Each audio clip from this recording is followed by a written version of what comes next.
এটা ভাবার কোনো কারণ নাই যে আমি রোজা রাখছি, নামাজ পড়ছি, যাকাত দিচ্ছি, তাই আমার গন্তব্য জান্নাতি হবে। আমি হয়তো ভালো কাজ করছি কিন্তু রোজা রাখছি না, নামাজ আদায় করছি না, তাই আমার গন্তব্য জাহান্নামী হবে। আমি কি তোমাকে বোঝাতে পারছি?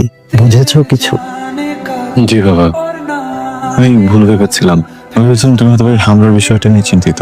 মানুষ চিন্তা করবেই। মানুষ ভাবে যে সে চিন্তা করবে না, কিন্তু চিন্তা ছাড়া সে থাকতে পারে না। এত ভোরে তুমি উঠে বসে আছো কেন? রাত ঘুমাতেই পারিনি। রবিউল, তোর নাক ডাকে। আমার সারাত মনে হচ্ছিল আমার কানের পাশে একটা জেনারেটর মেশিন অন করা। আমি ছাদে গিয়ে দাঁড়িয়েছিলাম।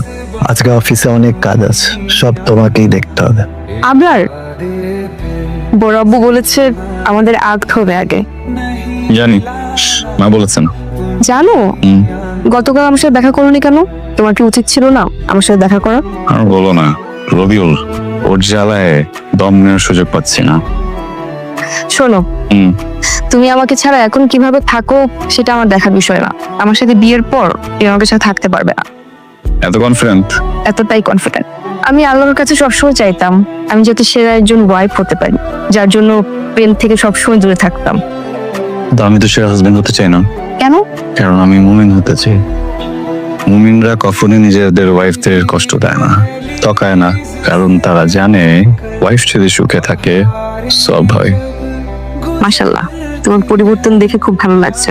আমার লাইফে সুন্দর একজন মানুষ এসেছেন যে আমাকে সুন্দর সুন্দর উপদেশ দেয়, যার মনের ভিতরে আল্লাহর জন্য ভীতি আছে, ভালোবাসা আছে। আচ্ছা শোনো, আয়াতুল কুরসি পড়েছো?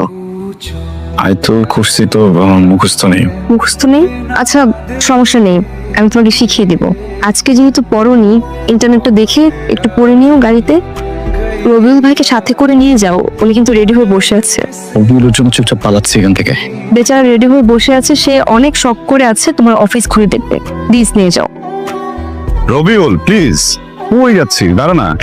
বাঙ্গারি লেবারি সুস্তি রাস্তায়, হ্যাঁ চলতে চলতে বন্ধ হয়ে গেছে, এরকম কথা কোন ঠিক হবে? কথা বলতে সুস্থ কেন? কোন ঠিক হবে? 10 মিনিট। 10-15 মিনিট এমনি রোজের মধ্যে খেলা থাকবো, কাঠ হয়ে যাবো তো বুইরা। আপনার আমি কথা কইতেছি, মানে তুই উত্তর দিচ্ছিস না কেন? কি পড়তাছস? আয়াতুল কুরসি পড়ি। আর তোর ভাবি, সরি তোর হবু ভাবি, তো আমাকে বলেছিল আয়াতুল কুরসি মুখস্থ করতে, কিন্তু এখনো মুখস্থ হয়নি, তাই মোবাইল দেখে পড়ে নিলাম। বাহ, বেশ ধার্মিক হয়ে গেছিস তুই। হ্যাঁ, নামাজও পড়স, ধর্মচর্চাও করতেছিস, সুন্দর।